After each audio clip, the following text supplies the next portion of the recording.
Il est bientôt 14h sur BFM TV. Bienvenue à vous si vous nous rejoignez pour le non-stop. Nous sommes ensemble jusqu'à 17h cet après-midi. Bonjour à tous. Bonjour Benjamin. Bonjour Fanny, bonjour à tous. À la une de l'actualité de ce lundi, les incendies avec un nouveau départ de feu qui a eu lieu dans le secteur de Bouillargues près de Nîmes. Avant d'être rapidement circonscrit, le feu dans le Gard a été fixé. 370 hectares ont été brûlés. Feu qui ne progresse plus non plus dans les Landes. On va faire un point complet dans un instant. À la une également, cette troisième vague de chaleur avec la sécheresse qui s'y ajoute. Le ministre de la Transition écologique, Christophe Béchu, est en déplacement actuellement dans l'Isère pour évoquer les pénuries d'eau, conséquence de cette météo. Une réapparition sur le terrain du ministre à qui il avait été reproché de ne pas s'être déplacé dans les Landes lors des gros incendies de la semaine dernière. C'est une étape importante en Ukraine. Un premier navire rempli de céréales a quitté le port d'Odessa. Les exportations reprennent alors qu'Emmanuel Macron s'est lui entretenu ce lundi par téléphone avec Volodymyr Zelensky. On en parle dans un instant avec Jérémy Brossard. Et nous parlerons de votre porte-monnaie, des augmentations de salaire dans notre chronique éco. Vous verrez que malgré l'inflation, 6,1%, les hausses de salaire ne compensent pas celles des prix.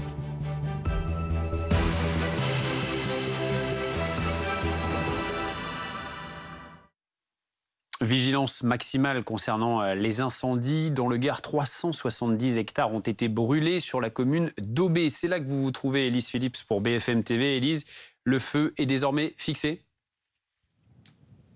Oui, exactement, c'est la bonne nouvelle. Les sapeurs-pompiers ont réussi à contenir le feu. Il ne progresse plus depuis ce matin, mais il faut tout de même rester vigilant car il reste encore des points chauds un peu partout sur le périmètre de l'incendie, comme ici par exemple sur ces images de Domitty-Berthaud. On peut voir l'une de ces zones qui est encore active, les flammes qui continuent de sortir du sol, ça fume encore. Et aujourd'hui, le problème, c'est que l'air est très sec, on a un taux d'humidité qui est bas, il fait chaud, il y a du vent. Et donc ça, ce sont des conditions météo qui peuvent favoriser les reprises de feu. Donc pour toutes ces raisons, les pompiers vont rester mobilisés toute la journée. Ils vont continuer à éteindre ces derniers points chauds qui restent sur le territoire. Ils vont continuer également à faire des opérations de surveillance. En tout, depuis hier, le feu a brûlé 370 hectares, principalement de la végétation, de la pinède, mais il y a aussi quelques dégâts matériels, puisque 2 habitations, 2 hangars agricoles et un mobil-home ont été partiellement brûlés. Du côté des pompiers, on dénombre 9 blessés, dont un gravement. Mais les bonnes nouvelles aujourd'hui, c'est que la situation s'est calmée, que les habitants qui avaient été évacués préventivement hier ont pu regagner leur logement et puis surtout qu'il n'y a pas eu de victimes parmi la population. Beaucoup, Élise Phillips, pour ces précisions avec Domitty-Berthaud à Aubé dans le Gard. On va faire le point également plus à l'ouest sur d'autres incendies dans les Landes. L'incendie qui a débuté hier sur la commune forestière de Manot a parcouru une zone de 300 hectares et il ne progresse plus. C'est ce qu'a annoncé ce matin la préfète des Landes. À ce stade, donc, il y a un périmètre de 300 hectares qui est concerné par le feu. Je vous le disais, il y a d'importants moyens qui ont été engagés, des moyens aériens.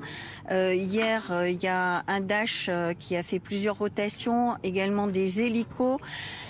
Aujourd'hui, sur la zone, il y aura également un Dash. Nous avons sur zone actuellement, à l'heure où je vous parle, 130 sapeurs-pompiers qui sont là. Il y a des renforts qui, vous les voyez, qui viennent d'arriver, les colonnes de renforts qui viennent de l'ouest.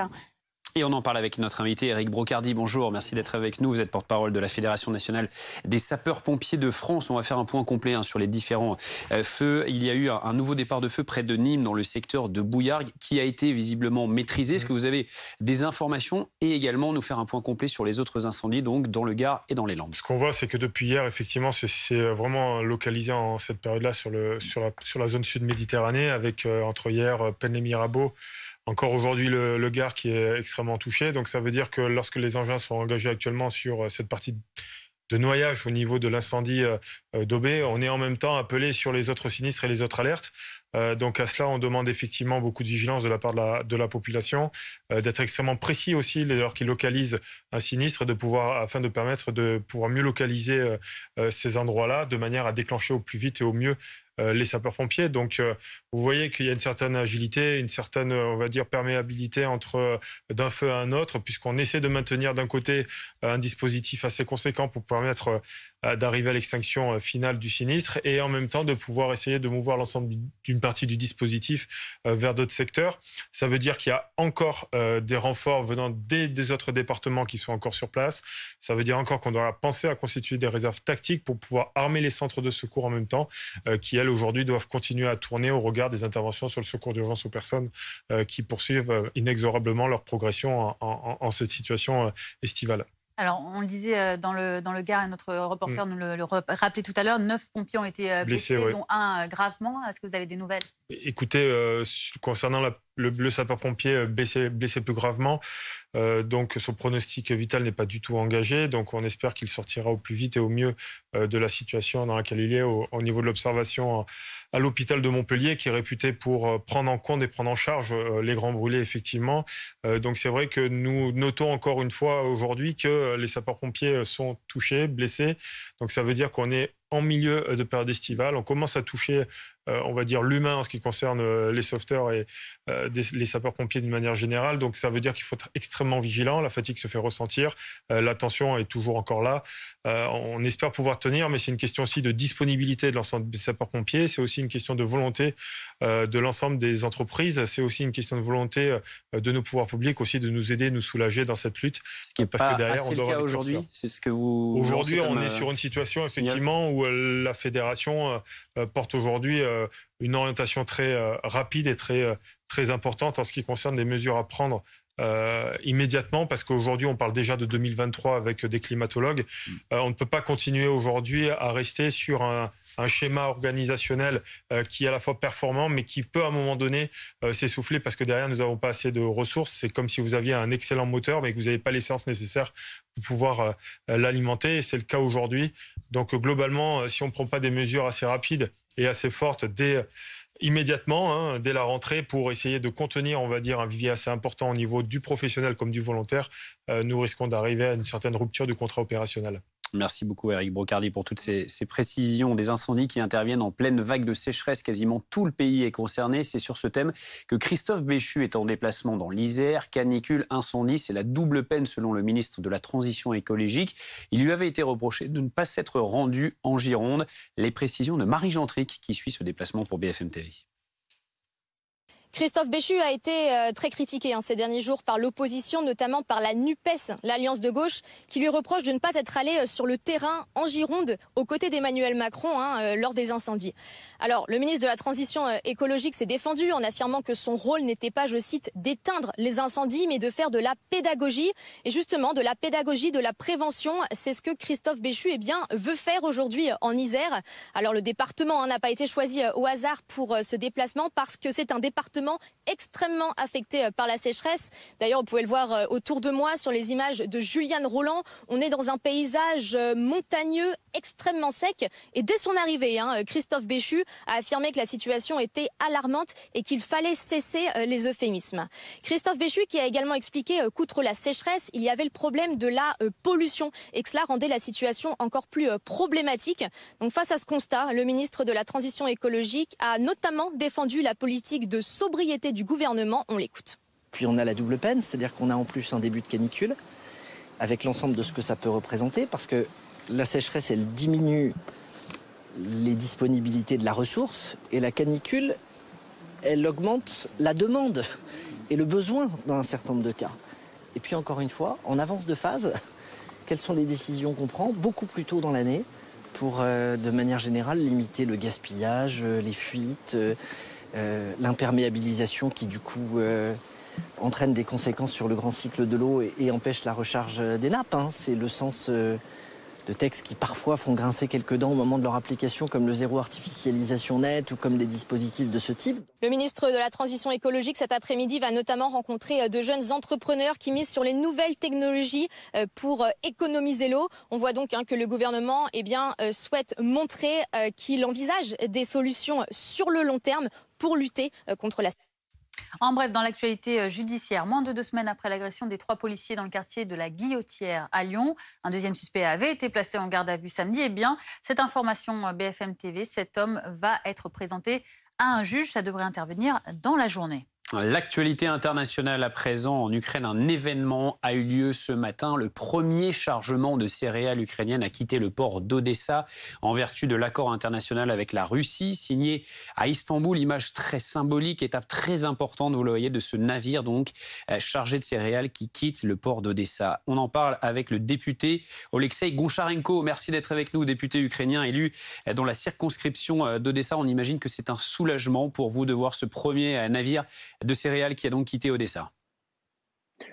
Bonjour, oui, aujourd'hui c'est pour nous comme la fête de la libération de la mer Noire, parce que c'est plus de 100 mois de blocade avec Poutine de mer Noire, avec très dures conséquences pour tout le monde, artificielle, crise alimentaire dans le monde, beaucoup de gens avoir beaucoup de problèmes avec les famines artificielles. Et aujourd'hui, finalement, nous avons la bonne nouvelle. Et le premier bateau a quitté le port d'Odessa. J'ai vu ça avec mes yeux. Et c'est très, très bonne nouvelle, pas seulement à l'Ukraine, mais pour tout le monde, parce que ce n'est pas le final de la crise alimentaire, mais c'est le grand progrès.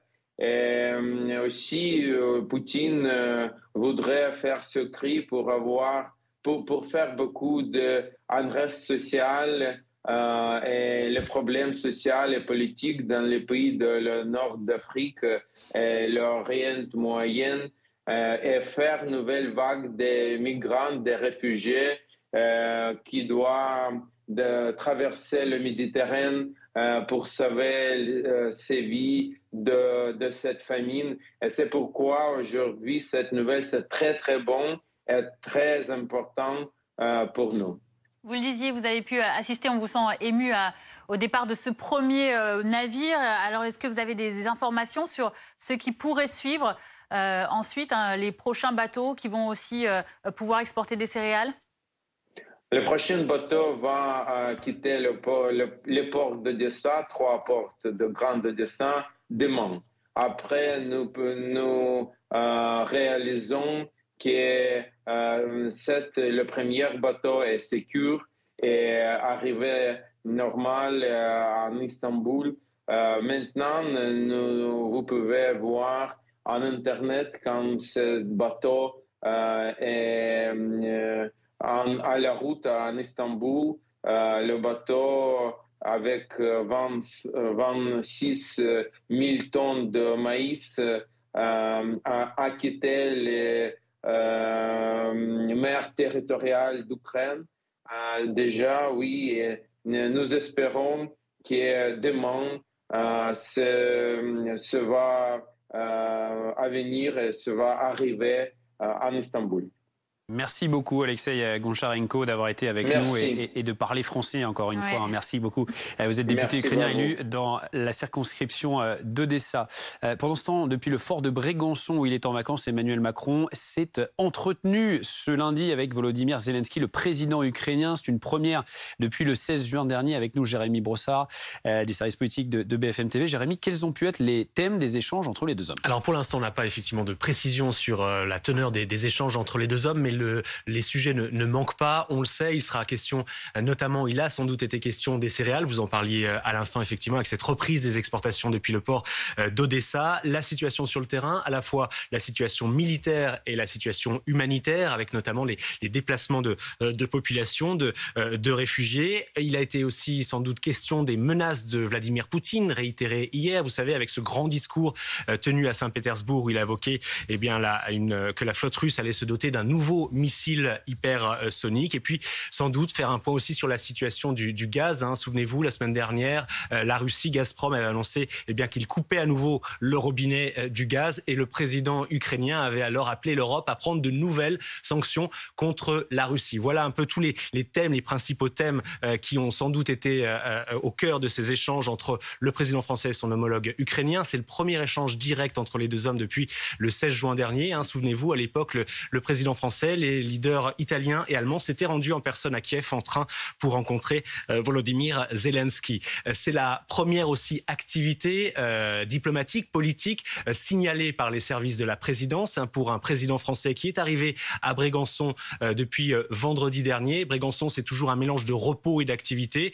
D'abord parce que le monde ne s'arrête pas de tourner au mois d'août, et c'est aussi important pour le président de montrer qu'il n'y a pas de vacances du pouvoir, qu'il reste bien aux affaires, et c'est sans doute ce qu'il a voulu faire aujourd'hui en appelant son homologue ukrainien. Il peut travailler sur place, passer des coups de fil, revoir des dirigeants, recevoir des dirigeants étrangers. C'est d'ailleurs ce qu'il avait fait lors des années précédentes, et on se souvient notamment de 2019 où Emmanuel Macron avait reçu un certain Vladimir Poutine au fort de Brégançon.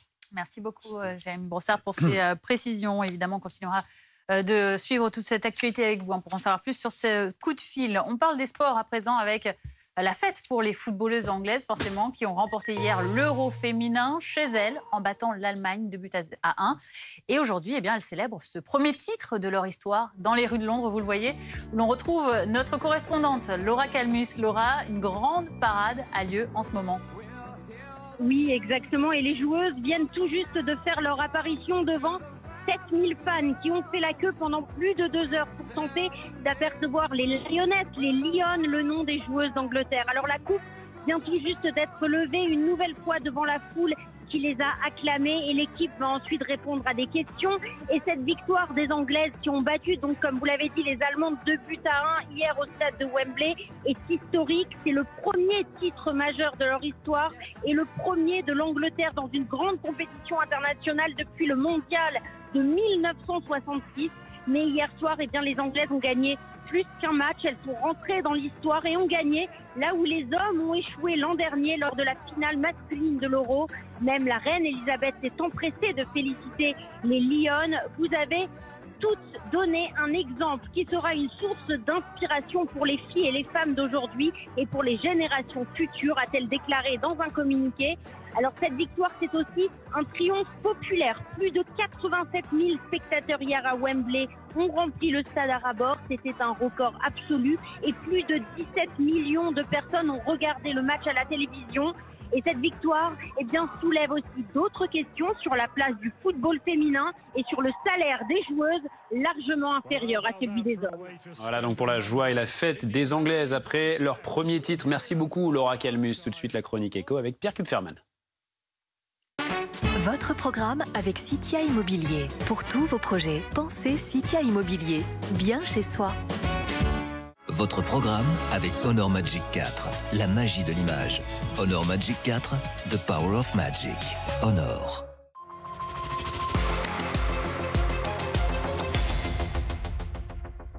Pierre, on va parler augmentation de salaire avec ce constat. C'est que les augmentations accordées cette année ne compensent pas l'inflation. Non, en tout cas, si on regarde la moyenne des augmentations qui ont été accordées là sur l'année 2022, plus 3,1%, on est clairement en dessous de l'inflation, ce qui n'était pas le cas en 2021. Alors bien sûr, ça s'explique. C'est le fait que les négociations salariales elles ont été engagées tôt dans l'année et qu'à cette époque, l'inflation n'était pas aussi importante qu'aujourd'hui. Mais même quand on voit le niveau qui est prévu pour l'année prochaine par les entreprises, c'est une prévision, mais on est à plus 0,3% en moyenne, c'est-à-dire à des niveaux qui, je le précise, sont inférieurs à ce qui est prévu au Royaume-Uni, en Allemagne et même en Espagne. Mais l'inflation aussi est plus faible en France qu'ailleurs. C'est vrai, c'est parce que l'État a consacré des dizaines de milliards d'euros aux 2 mesures qui ont freiné l'envolée des prix de l'énergie. C'est le bouclier tarifaire sur le gaz et l'électricité et c'est la remise sur le carburant. Mais cet énorme coup de pouce, vous comprenez bien qu'il ne peut pas durer éternellement. Et donc, c'est pour ça qu'il y a un moment, ça va être aux entreprises de prendre le relais, de lâcher du lest, sachant qu'aujourd'hui, finalement, les seuls qui n'ont pas eu le choix, ce sont celles qui ont une majorité de salariés payés au SMIC, puisque le SMIC, lui, il est indexé automatiquement sur l'inflation. On a eu une nouvelle hausse ce lundi. Et quand on prend en compte toutes les augmentations de 2022, on peut effectivement dire que sur l'année, un salarié payé au SMIC aura gagné quasiment 785 € de plus qu'en 2021, ce qui nous fait une augmentation de 5,3%. Mais pour les autres salariés, on peut parler de perte de pouvoir d'achat ? Oui, à l'exception d'un cas, c'est le salarié dont l'employeur aura choisi ou aurait choisi de compenser cette perte de pouvoir d'achat en lui versant la prime Macron qui, on le rappelle, cette année peut être versée finalement 2 fois, puisque les règles ont changé, notamment le montant maximal et les dates de versement. Les employeurs peuvent à nouveau verser la nouvelle prime à partir de ce mois d'août. Et alors, il y a une autre conséquence, évidemment, à ces augmentations qui sont sous le niveau de l'inflation, c'est que les bas salaires sont rattrapés par le SMIC. Et justement, c'est pour ça qu'on remarque que dans la plus grande majorité des grilles tarifaires des conventions collectives, ces plus bas salaires, ils sont sous le SMIC même. Exactement. Alors, ça ne veut pas dire que les salariés de ces branches professionnelles sont payés en dessous du SMIC, mais ça veut dire que davantage de salariés sont simplement payés au niveau du SMIC. Voilà, c'est ça la vraie différence. Et d'ailleurs, de ce point de vue, il faut vraiment saluer l'accord qui a été trouvé entre syndicats et patronat dans le secteur bancaire, puisqu'on a une règle nouvelle maintenant dans cette branche professionnelle qui veut que le salaire minimum, ce sera SMIC plus 5%. Ça veut dire qu'il y a une revalorisation automatique quand le SMIC augmente et on n'est jamais au niveau du SMIC. Évidemment, on va pas se mentir, hein, les banques elles peuvent se le permettre. D'ailleurs, pour le moment, ça concerne que 300 salariés. Mais si ce principe pouvait inspirer d'autres branches professionnelles, ce serait une vraie avancée sociale. Merci beaucoup, Pierre. C'était votre programme avec Citia Immobilier. Pour tous vos projets, pensez Citia Immobilier, bien chez soi. C'était votre programme avec Honor Magic 4, la magie de l'image. Honor Magic 4, The Power of Magic. À suivre sur BFM TV, l'échange téléphonique ce lundi entre Emmanuel Macron et Volodymyr Zelensky, le président ukrainien, alors qu'un navire de céréales a quitté le port d'Odessa, ce qui marque la reprise des exportations. A tout de suite.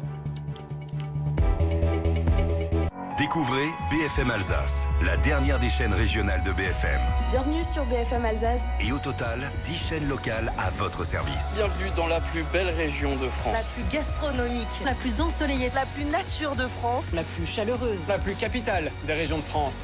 Trafic, météo, transport, culture. Simplifiez-vous la vie avec les chaînes locales de BFM. Et bientôt, BFM Normandie.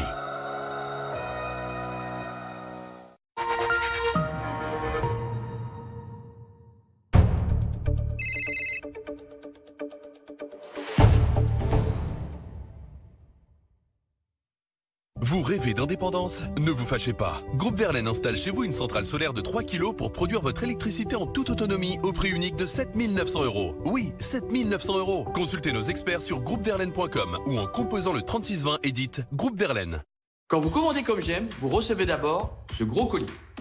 Dedans, vos repas pour 1 mois et à l'intérieur, 4 valisettes, une par semaine et dans chaque valisette, tous vos repas pour une semaine.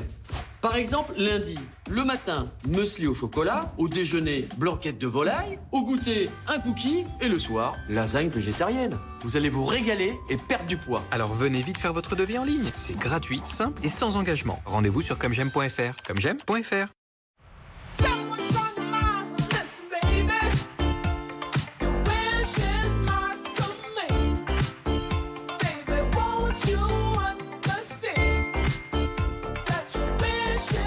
Et oui, à ce prix-là, vous n'êtes pas près de rentrer. Promo Vacances. Petit prix, grandes vacances. À saisir chez Promo Vacances, la Tunisie est à partir de 399 €, tout compris. Et pour vous, c'est quoi la mobilité plus durable? C'est d'être sûr que ma voiture passe le contrôle technique. Dans les garages AD, à partir de 99 €, on s'occupe de faire passer votre véhicule au contrôle technique, on vous rembourse en cas de contre-visite et on vous prête un véhicule. Rendez-vous sur ad.fr. AD, c'est sûr. Les conseillers Safety voient l'immobilier en plus grand. Ont une meilleure écoute et toujours plus de bons conseils. Safety, ça le fait.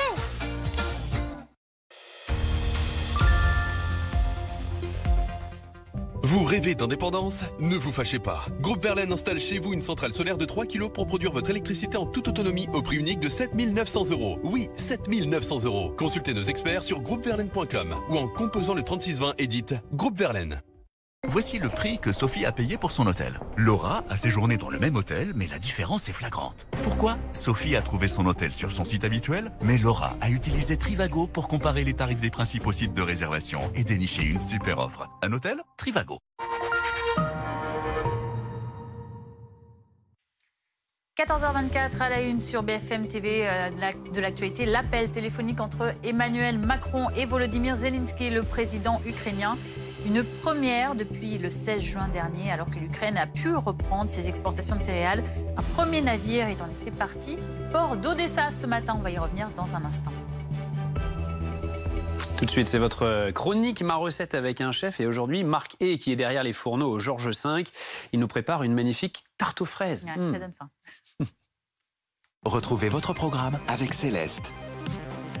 La connexion Internet par fibre optique dédiée à votre entreprise.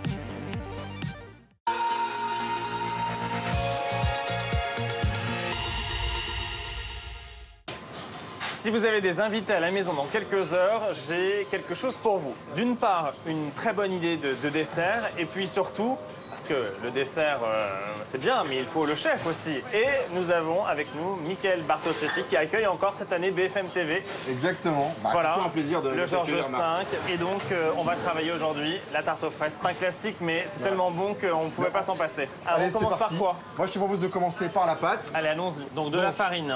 De la farine, type 55, pas trop riche en gluten. Okay. Du sucre glace, fleur de glace. sel et sel fin. On a mis un peu de zeste de citron vert pour amener un peu de peps et de caractère à la pâte. On aime bien le peps. Et bien évidemment, du beurre. Le beurre, ouais, le beurre. L'essentiel. On met toutes les poudres, on termine avec le beurre et les zestes. Et voilà.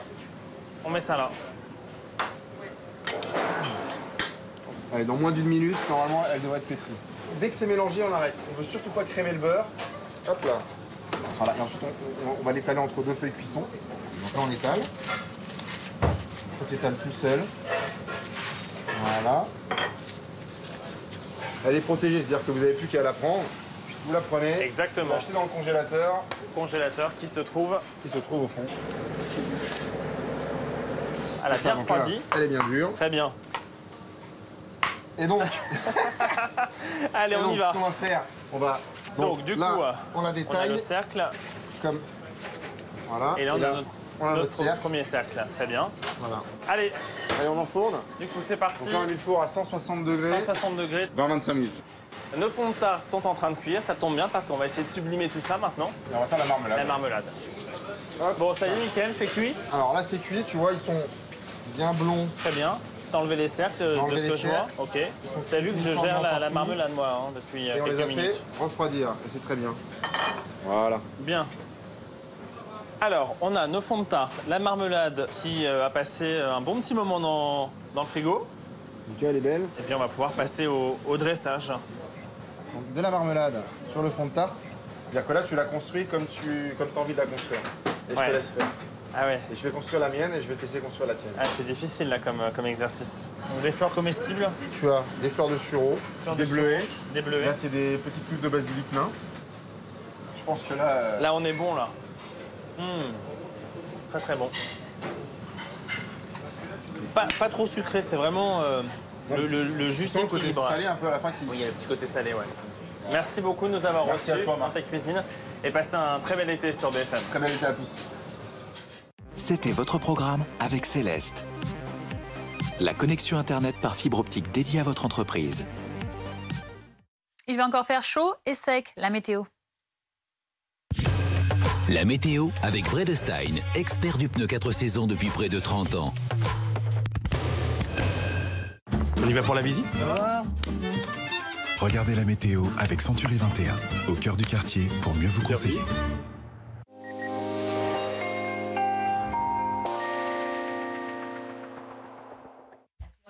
Léna.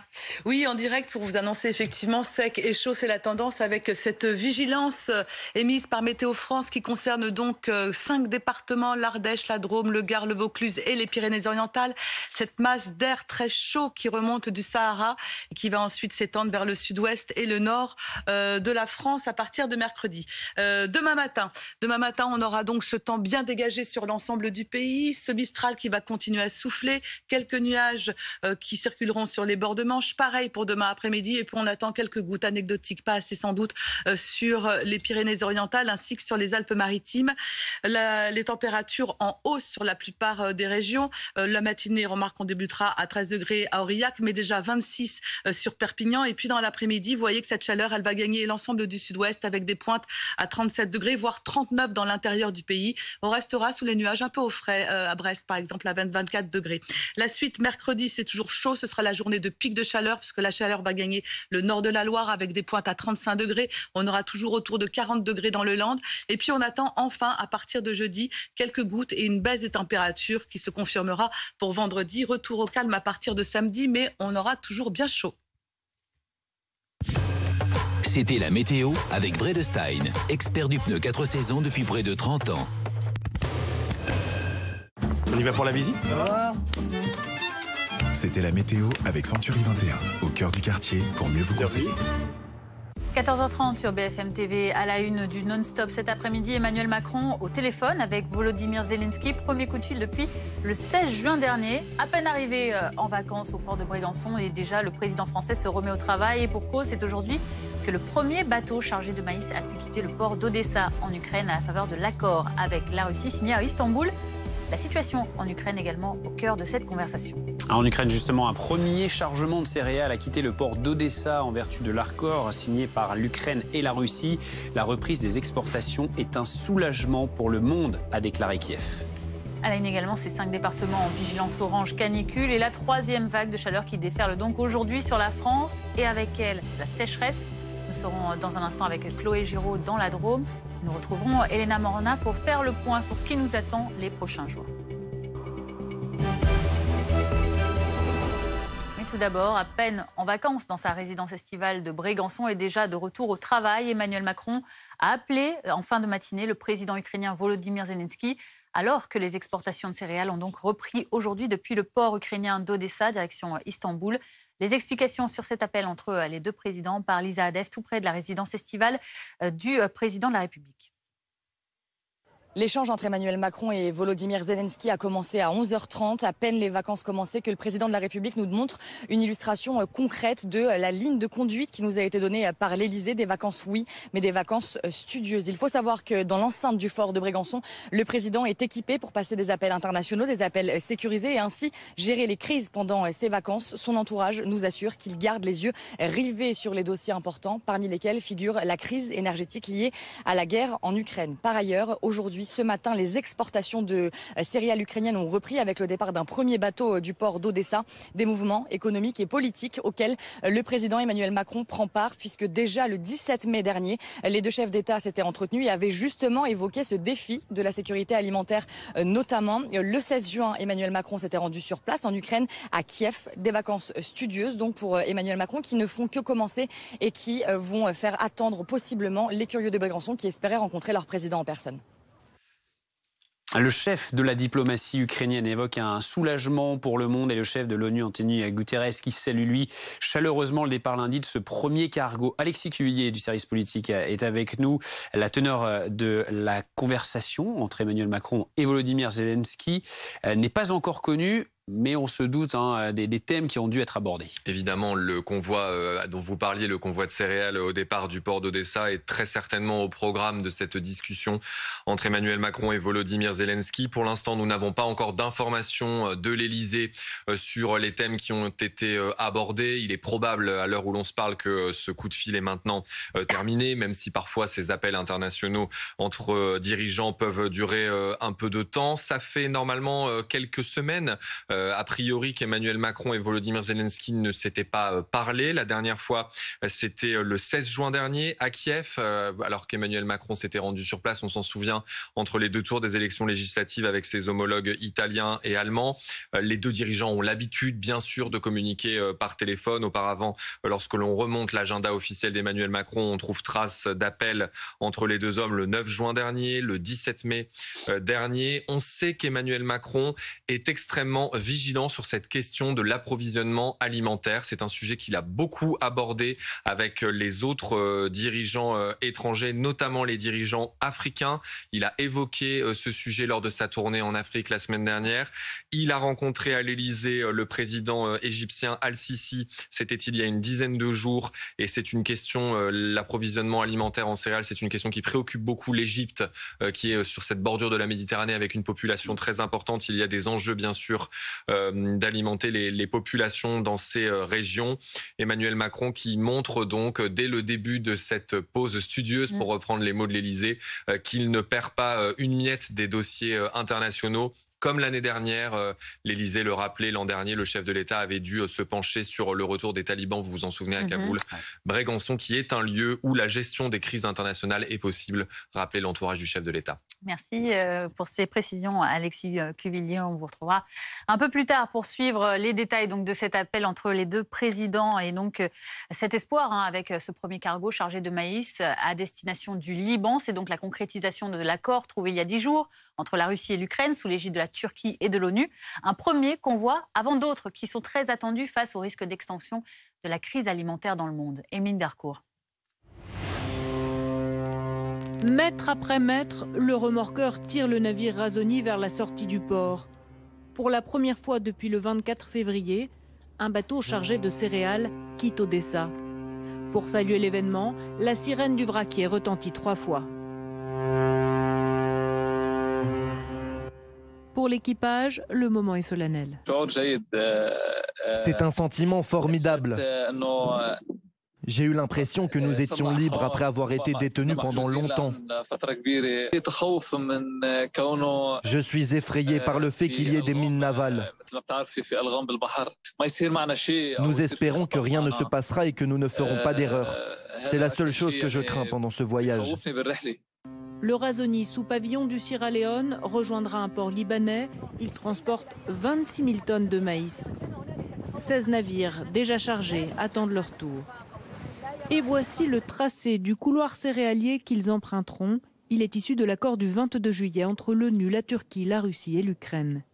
Les navires se regroupent d'abord dans une zone au large des 3 ports visés par l'accord, Odessa, Tchornomorsk et Youjné. Les déplacements ne sont autorisés qu'avec un remorqueur ukrainien en tête. Les navires rejoignent ensuite une zone au large de Sulina, ville roumaine proche de la frontière avec l'Ukraine, entre le continent et l'île aux serpents. À cet endroit, les parties à l'accord d'Istanbul vérifient le contenu des bateaux, ceux qui quittent l'Ukraine mais aussi ceux qui souhaitent rejoindre les ports de chargement. Vendredi, les autorités ukrainiennes s'étaient déclarées confiantes pour la reprise du trafic, tout en émettant des doutes sur le comportement qu'adopterait la Russie. L'autre grande actualité du jour, c'est cette 3e vague de chaleur depuis le début de l'été qui démarre aujourd'hui avec un pic à l'échelle nationale attendu mercredi. Aujourd'hui, 5 départements sont toujours placés en vigilance orange canicule. Les Pyrénées-Orientales, le Gard, le Vaucluse, l'Ardèche et la Drôme. C'est justement dans ce département, du côté de Valence, que l'on vous retrouve, Chloé Giraud. Chloé, il fait déjà très chaud aujourd'hui. Est-ce que vous avez réussi à trouver un peu d'ombre? Visiblement, oui. Oui, on a réussi à trouver un petit coin d'ombre avec Valentin Rivolier qui m'accompagne. On est sous un petit arbre ici au parc Jouvet de Valence et vous le voyez, on n'est pas les seuls aujourd'hui. Les habitants et les locaux qui sont ici sont venus chercher la fraîcheur justement. On est avec Nora, bonjour. Vous êtes ici en vacances. Vous êtes venus chercher un peu de fraîcheur avant le début d'une randonnée, c'est ça? Oui, c'est ça. Expliquez-nous un petit peu comment vous allez vous adapter à une randonnée avec ces températures annoncées dans les prochains jours. Du coup, on essaye de partir super tôt le matin. Donc on se lève, là le jour il doit se lever vers 6h. Donc vers 6h on se lève, on part et on s'arrête de marcher fin de matinée quand vraiment il commence à faire chaud. En plus là on est en autonomie, donc on a un sac qui fait quand même une quinzaine de kilos. Donc voilà, on s'arrête toute l'après-midi et on repart quand la température a un peu redescendu, quoi. Vous évitez d'être en extérieur aux horaires les plus chauds et j'imagine vous aurez aussi de quoi vous hydrater comme il faut. Ouais, alors on a 3 litres d'eau chacun à peu près qu'on remplit plusieurs fois dans la journée. Et on est en extérieur vu qu'on est en rando, mais on se pose à l'ombre un petit peu, quoi. Et voilà. Merci beaucoup Nora, on vous laisse profiter un petit peu de la fraîcheur avant de partir pour cette randonnée. Donc vigilance orange canicule ici dans la Drôme et dans 4 autres départements, le Vaucluse, l'Ardèche, les Pyrénées-Orientales et le Gard. Près de 39 degrés sont attendus ici dans les prochains jours, mais ce pic de chaleur, ce nouveau pic de chaleur, eh bien il devrait être moins fort néanmoins que les précédents que l'on a connus cet été. Merci Chloé Giraud avec Valentin Rivolier en direct de la Drôme. Et on va voir comment ça se passe ailleurs en France. Rebonjour Elena Morna, merci d'être avec nous. 3e vague donc de chaleur depuis le début de l'été, on le disait, avec ces 5 départements placés en vigilance orange. Qu'est-ce qui nous attend les prochaines heures et les prochains jours ? Probablement une vigilance qui va être étendue dans un premier temps demain dans le sud-ouest. Alors on a tout le Midi toulousain, les Landes qui sont à surveiller. On aura plus d'informations avec Météo France d'ici 16h.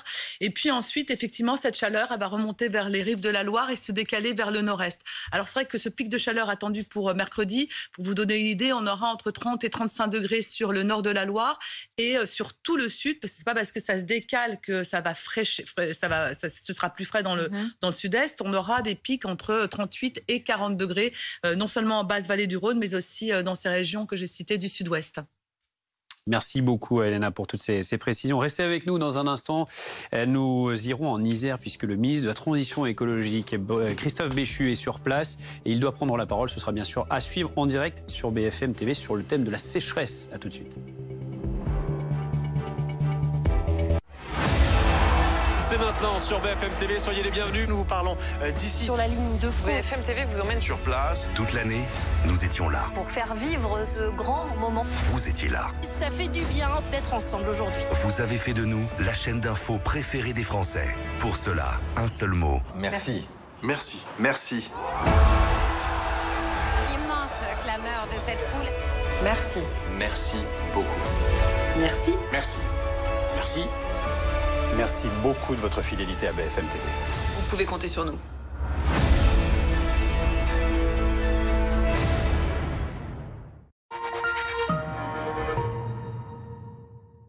Et pour vous, c'est quoi la mobilité plus abordable ? Tant que j'aurai besoin de ma voiture, c'est de pouvoir contrôler mon budget auto. Dans les garages AD, nos forfaits entretien sont à partir de 79,90 €. Faites votre devis en ligne et prenez rendez-vous sur ad.fr. AD, c'est sûr.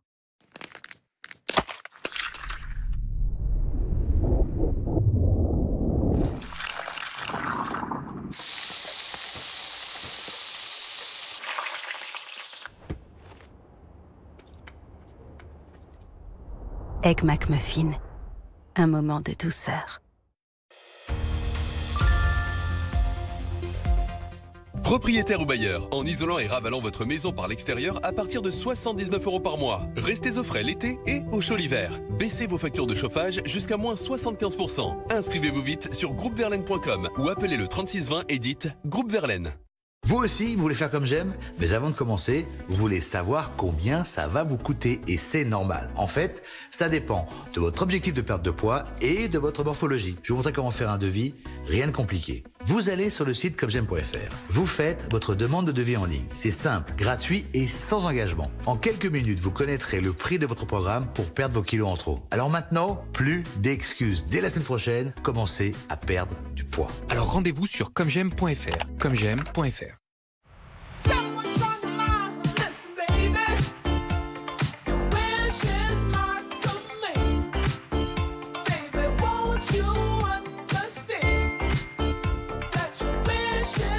Et oui, à ce prix-là, vous n'êtes pas près de rentrer. Promo Vacances. Petit prix, grandes vacances. À saisir chez Promo Vacances, la Tunisie est à partir de 399 €, tout compris.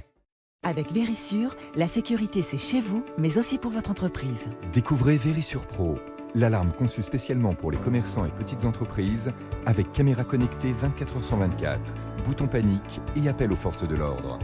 Vérissure Pro, notre meilleure protection pour vous les pros. Rendez-vous vite sur vérissure.fr/pro pour demander votre devis gratuit et profiter des offres exceptionnelles de l'été. Vous êtes plombier, restaurateur, fleuriste ou patron d'une agence immobilière? Votre vie va changer. Vous voulez faire de la pub locale à la télé, mais vous ne savez pas comment vous y prendre. Aujourd'hui, ça n'a jamais été aussi facile. Vous choisissez votre zone de diffusion. Vous définissez votre budget à partir de 2 000 € et le tour est joué. Il ne vous reste plus qu'à diffuser votre publicité sur les chaînes locales de BFM. Enfin une solution ultra simple pour faire connaître votre activité près de chez vous. Rentrée Discount, c'est plus de 10 000 produits, avec toutes les marques, pour toutes les classes, jusqu'à moins 40%. Alors pour vos fournitures scolaires, c'est... RentreDiscount.com. Ce gummy n'est pas un bonbon. C'est un bon boost pour préparer et sublimer votre bronzage. Le bon boost, c'est Nova Boost. Rendez-vous sur BFM Toulon-Var, votre chaîne dédiée à Toulon et au Var. Info locale, météo, trafic, sport, RCT. 24h sur 24 et 7 jours sur 7 sur votre télé et votre smartphone. Retrouvez BFM Toulon-Var, canal 30 de la TNT, sur les box et applications gratuites. Info locale, service, proximité. Just a little bit of take it easy, show you're liking it and love it. You know that we're gonna hit the heights, 'cause I'm sure that we're made to fit together, just like Jesus. C'est ça la magie du reconditionnement par Aramis Auto. Et le plus beau dans tout ça, c'est le prix, qui restera toujours d'occasion. Retrouvez des voitures reconditionnées par des experts au meilleur prix garanti. Aramis Auto, on n'a pas fini de réinventer l'automobile. 14h45 sur BFM TV. Dans quelques instants, nous retrouverons Christophe Béchu de retour sur le terrain, grand absent dans le sud-ouest lors des incendies la semaine dernière en Gironde. Le ministre de la Transition écologique revient en Isère pour parler économie d'eau. Mais justement, on va parler de la situation météo en France avec les incendies qui ont frappé beaucoup d'endroits dans le sud du pays depuis plusieurs semaines. Le feu est désormais fixé à Aubais, tout près de Nîmes, dans le Gard, après avoir brûlé 370 hectares de végétation, tout près d'habitations. Un feu qui a également blessé 9 pompiers, dont un gravement. Oui, malgré une accalmie avec la chaleur, la sécheresse et le vent, la région reste particulièrement exposée au risque d'incendie. Domiti Berthaud, Thomas Herman avec Milan Argelas. Ce matin à Aubais, des fumerolles émanent encore du sol. Quelques points chauds subsistent. Les pompiers répartis à l'intérieur et autour du périmètre de l'incendie se chargent désormais de traiter les dernières lisières.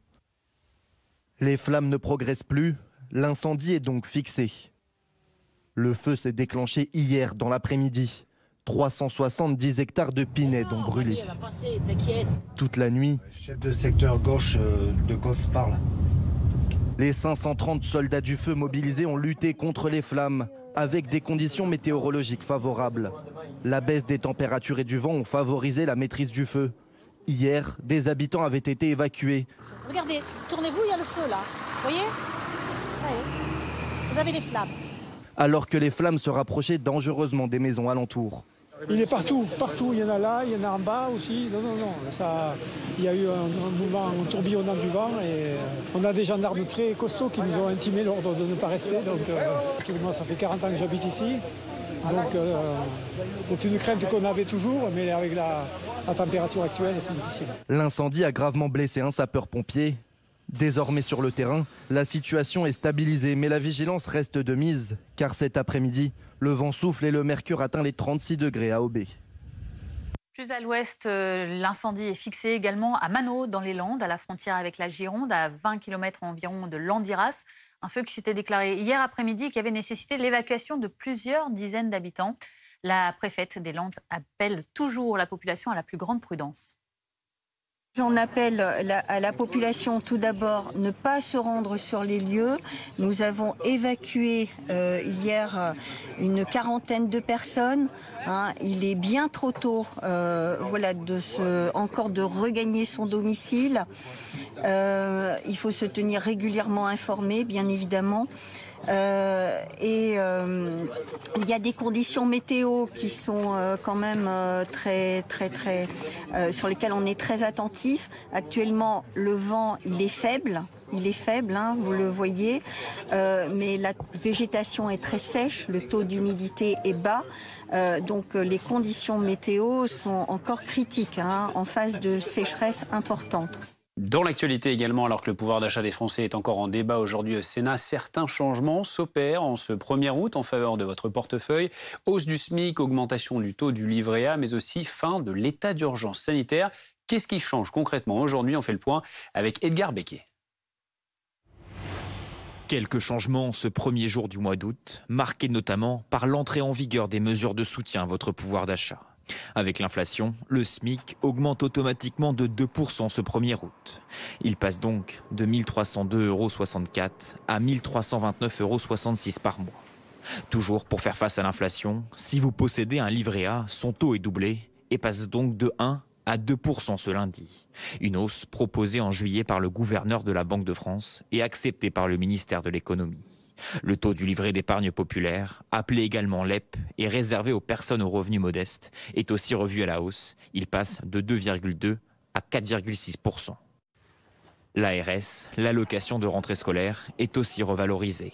Elle fait partie des prestations qui doivent augmenter de 4%, une mesure prévue dans le projet de loi pouvoir d'achat. Cette aide est versée à la fin du mois aux familles les plus modestes, ayant au moins un enfant scolarisé, âgé entre 6 et 18 ans. Le montant est de 376,98 € pour un enfant âgé de 6 à 10 ans et monte jusqu'à près de 412 € pour un adolescent de 15 à 18 ans. Côté santé, c'est aussi la fin de l'état d'urgence sanitaire, un cadre juridique d'exception qui avait été adopté face à la crise du Covid. Cela signifie que les mesures de contrainte, comme le confinement ou le couvre-feu, ne pourront plus être rétablies. Chaleur, sécheresse et économie d'eau. On écoute le ministre de la Transition écologique, Christophe Béchu, en direct depuis l'Isère. On est à 93 départements qui sont aujourd'hui concernés à un titre ou à un autre par la sécheresse. Actualisation à la mi-journée et 48 dans lesquels il y a ce qu'on appelle des arrêtés d'interdiction. Dans les 93 départements dont on parle, ça veut dire qu'il y a au moins un arrêté de restriction et dans 48 d'entre eux, il y a un niveau d'interdiction qui est particulièrement important. En parallèle, nous avons une phase de canicule qui commence. Nous étions ce matin à 5 départements en alerte canicule et pour le coup, c'est un chiffre qui va augmenter avec les jours qui arrivent d'après les prévisions actualisées de Météo France. L'enjeu de ce déplacement ici en Isère, tout particulièrement dans cette commune de Vinay qui a été choisie pour illustrer une partie de ce qui se vit, c'est d'ailleurs de bien montrer le cercle vicieux de ces deux phénomènes qui sont tous les deux poussés par le réchauffement climatique. Le réchauffement climatique multiplie les phases de canicule. Et les phases de canicule, ce sont des phases dans lesquelles on a des besoins hydriques pour les plantes, pour les hommes, pour les activités humaines qui sont particulièrement élevés. Et la sécheresse, au contraire, c'est le moment où on ne dispose pas de ces capacités parce que nous n'avons pas des nappes qui sont suffisamment chargées, nous n'avons pas des étiages, des niveaux de cours d'eau qui permettent de fournir suffisamment d'eau pour assurer toutes les activités humaines. Et alors qu'on est dans un temps où on a un besoin qui est particulièrement important, nous n'avons pas les ressources qui permettent de faire face, y compris à ce qui peut être utile en temps normal. Donc en venant ici, en allant ce matin dans une exploitation agricole, en allant constater avec l'Observatoire national des étiages d'eau alimenté par l'Office français de la biodiversité le niveau très bas à l'issue d'un mois de juillet qui est le plus sec mois de juillet depuis 1959, en poursuivant ici avec un terrain de sport pour discuter avec un élu local dans une commune des difficultés d'adapter les usages, de faire comprendre aux gens qu'il ne faut pas arroser les potagers, qu'il ne faut pas arroser les jardins en prenant des mesures de restriction sur les espaces verts, en se les appliquant pendant la journée sur les espaces de sport, en entendant l'ensemble des contrôles qui ont lieu, 4000 depuis le début de la saison par les équipes de l'Office français de la biodiversité, en discutant des sanctions qui sont prises contre les sites industriels, agricoles ou les particuliers qui ne respectent pas et qui sont une infime minorité. L'enjeu, ça va être maintenant d'aller se positionner sur les solutions de moyen et de long terme qu'on est capable de penser et d'imaginer. Comment on économise l'eau en amont, comment on fait en sorte d'avoir des substitutions au prélèvement dans la nappe ou dans les rivières. C'est typiquement le fait de pouvoir réutiliser des eaux usées, traitées, plutôt que d'utiliser de l'eau potable. C'est aussi la lutte contre le gaspillage et notamment la lutte contre les fuites, qui est un sujet qu'on a évoqué avec les problématiques évidentes que ça pose pour les finances communales ou intercommunales dans un certain nombre de cas. C'est le fait d'avoir le souci de terre perméable, d'éviter les espaces bitumés ou goudron et tout ce qui va permettre au contraire qu'au travers du ruissellement des eaux de pluie, on puisse reconstituer et recharger les nappes. Et tout ça se trouve avec un cadre qui est le décret que j'ai signé en fin de semaine dernière, le 29 juillet, et qui change une chose de manière assez forte, c'est que pour la première fois, on va pouvoir regarder pendant l'hiver, pendant les périodes de hautes eaux, à la fois les tendances, les quantités et donc les mesures qui seraient souhaitables de prendre pour pas attendre de se retrouver l'été venu dans des situations de sécheresse pour lesquelles on n'a plus qu'à organiser le partage de la rareté et pas le fait de pouvoir assurer une préservation des niveaux. Est-ce qu'il faut aller plus loin, Monsieur le ministre, dans les restrictions des usages de l'eau? On a par exemple le maire de Grenoble qui a pointé le cas des greens de golf. Est-ce qu'il faut aller plus loin dans les restrictions? D'abord, il faut qu'on maintienne un usage des restrictions qui se fait en fonction de la réalité de la situation dans les territoires. Et c'est pour ça que la maille, c'est une maille préfectorale et qu'on continue de parler aujourd'hui de sécheresse par département. Vous avez des départements qui peuvent avoir des soucis, vous en avez d'autres dans lesquels les choses peuvent être plus tardives. Vous avez ensuite des natures d'activités humaines qui ne sont pas les mêmes. Ça, c'est la première chose. Et je veux vraiment saluer ici le préfet de l'Isère et l'ensemble de ses équipes, parce qu'il y a eu des arrêtés qui ont été tôt dans le sillage du département de la Drôme et qui se font de manière progressive en associant tous les usagers. L'eau, ça devient un sujet de tension quand il n'y en a pas assez pour tout le monde. Et donc le fait qu'on mette autour de la table aussi bien les associations qui se préoccupent de biodiversité, les associations qui défendent la nature sous d'autres formes, les pêcheurs, les industriels, les agriculteurs, les élus locaux, c'est un moyen d'aller vers un consensus. Et la quasi-totalité des décisions qui concernent la gestion de l'eau dans ce pays sont prises à l'unanimité à l'échelle des comités de bassin. Alors ensuite, qu'est-ce qu'on fait? Est-ce qu'il faut aller plus loin puisqu'on a une répétition de ces épisodes de sécheresse? C'est sur la table. Ce que je veux dire, c'est que on a pris des mesures il y a un an au travers du Varenne agricole de l'eau qui sont en train de se mettre en œuvre. Ce sont les 100 millions d'euros qui ont été débloqués le mois dernier à destination des agences pour renforcer la résilience des différents territoires. On a une phase de dialogue à avoir avec les élus qui ont à leur main une partie des outils et des leviers et une partie des besoins. Et c'est donc avec tout le monde qu'on va être en capacité de continuer à avancer. Mais on voit bien qu'on a une multiplication des épisodes de sécheresse parce qu'il y a un réchauffement climatique qui s'intensifie. Et donc que de la même manière qu'on est confronté à des phénomènes qui s'intensifient, il va falloir qu'on hausse notre niveau de réponse. Une question sur le plan national. On arrive aux 100 premiers jours du mandat d'Emmanuel Macron, second mandat. Quel est le bilan que vous en tirez? Il y avait beaucoup d'attentes. Vous pensez que pour l'instant, Emmanuel Macron est à la hauteur de ses attentes? Jamais vous m'entendrez prendre votre place. C'est-à-dire me placer dans une situation où je fais le commentaire extérieur de ce qui est en train de se passer.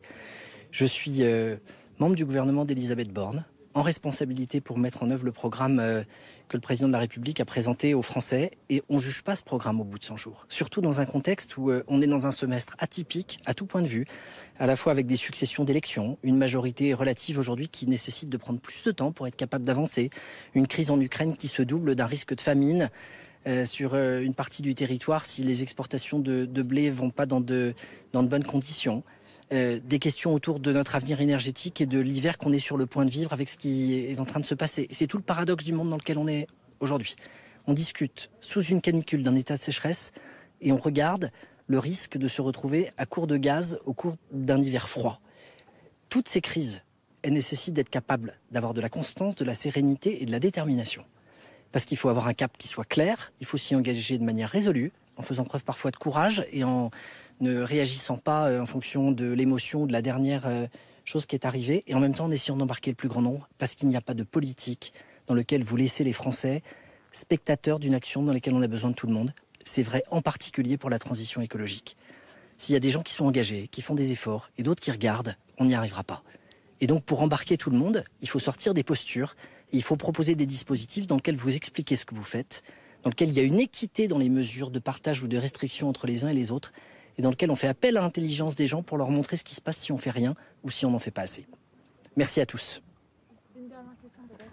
Vous avez entendu le cri du cœur des irrigants de l'Isère sur la consommation, sur le quota qui risque d'être atteint rapidement, plus rapidement.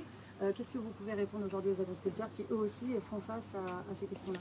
Je ne souhaite pas qu'on ne retienne que ça de la phase de ce matin. Parce que moi, j'ai ce matin vu des irrigants qui nous ont dit on fait des efforts. On a diminué l'eau qu'on utilise. Alors qu'il y a parfois des discours qui tournent en disant regardez, c'est à cause des agriculteurs qu'on est dans ce type de situation.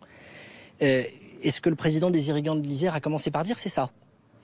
Nous avons globalement diminué de 20, de 25% notre besoin d'eau pour nous inscrire là-dedans. Mais à la fin, on nourrit les hommes et les femmes. Et pour les nourrir, il faut qu'on ait l'eau pour faire en sorte que nos produits soient capables ensuite de pouvoir tout simplement être mis à disposition de ceux qui en ont besoin. Et c'est exactement ce que je dis. On n'est pas dans les postures. On a des comités de bassin. On a des acteurs de proximité qui discutent sur ce qui est souhaitable pour être capable d'avancer. On a des contrôles, mais qui sont faits pas par des machines, par des hommes et des femmes qui viennent regarder si parfois il faut pas, avant de mettre une amende, avant de lancer une procédure pénale, être capable d'aller réexpliquer le sens. Mais quand on a des gens qui resquillent, d'y aller franco. C'est cette adaptation humaine qui est nécessaire. Il y a une trajectoire. On diminue nos consommations en eau, on économise, on lutte contre le gaspillage, on fait avec moins. Il y a un moyen, c'est le fait de mettre tout le monde autour de la table le plus longtemps possible dans le cadre d'une gouvernance partagée.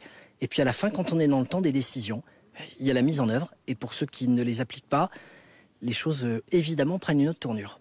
Est-ce qu'on peut craindre que tous les départements français soient touchés par la vigilance? Il faut s'attendre. La réponse donc du gouvernement face à la sécheresse avec la prise de parole de Christophe Béchu, le ministre de la Transition écologique depuis l'Isère, département particulièrement touché. Alexis Cuvillier, Christophe Béchu qui évoque notamment le fait qu'il faille réfléchir aux solutions en amont. Il va falloir qu'on hausse notre niveau de réponse, dit le ministre. Oui, c'est ça qui était intéressant dans cette prise de parole, c'est que finalement le gouvernement se retrouve confronté à cette situation d'urgence avec le cercle vicieux de ces deux phénomènes, disait Christophe Béchu, canicule plus sécheresse cet été avec ces 93 départements qui sont en situation de sécheresse. C'est pratiquement toute la France métropolitaine qui est concernée. Et puis, dans le même temps, un ministre qui dit que l'enjeu, c'est de se positionner sur des solutions de plus long terme. Il a évoqué les restrictions d'arrosage pour les espaces verts. Ça, c'est quelque chose qui se fait beaucoup et le thème de cette étape de sa visite y était consacré. Il a parlé de la réflexion sur la réutilisation des eaux usées traitées plutôt que des eaux potables pour notamment ces questions d'irrigation. Voilà autant de choses qui pourraient permettre l'été de ne pas se retrouver dans des situations de rareté de l'eau, de la présence de l'eau sur notre territoire. Donc voilà, c'était un peu les deux enjeux de cette prise de parole. Tout à l'heure, lorsqu'il était invité sur notre antenne, le ministre évoquait qu'à la rentrée, il y aurait une réflexion, une présentation d'une nouvelle stratégie pour justement avancer sur ces solutions de plus long terme. Merci beaucoup Alexis. Il est 15h si vous nous rejoignez sur BFM TV à la une de l'actualité. Les incendies, un nouveau départ de feu a eu lieu dans le secteur de Bouillargues, près de Nîmes. Avant d'être rapidement circonscrit, le feu dans le Gard a été fixé. 370 hectares ont été brûlés, feu qui ne progresse plus non plus dans les Landes. Le point complet dans ce journal. Sécheresse partout en France et la réponse du gouvernement qui doit être la hausse du niveau de réponse.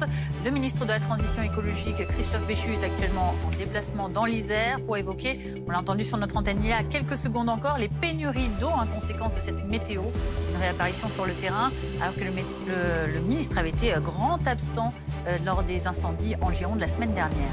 C'est une étape importante en Ukraine. Un premier navire rempli de céréales a quitté le port d'Odessa. Les exportations reprennent alors qu'Emmanuel Macron s'est lui entretenu ce lundi par téléphone avec Volodymyr Zelensky. La discussion est terminée. Les détails à suivre avec Jérémy Brossard. Nous parlerons pouvoir d'achat et augmentation de salaire dans notre chronique éco. Vous verrez que malgré l'inflation, les hausses de salaire ne compensent pas celles des prix.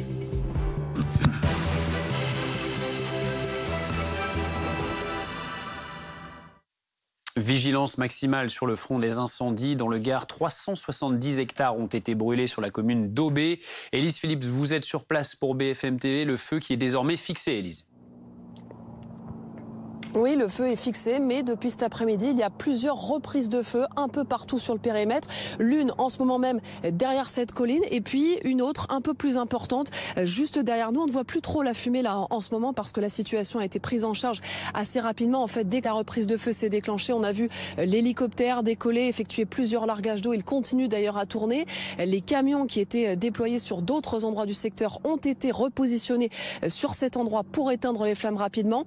En fait, ces reprises de feu, c'est assez classique en lendemain d'incendie. Ça ne remet pas en cause le fait que le feu soit fixé, mais ça veut bien dire que la situation, elle continue d'être évolutive. Aujourd'hui, l'air, il est très sec aujourd'hui dans le Gard.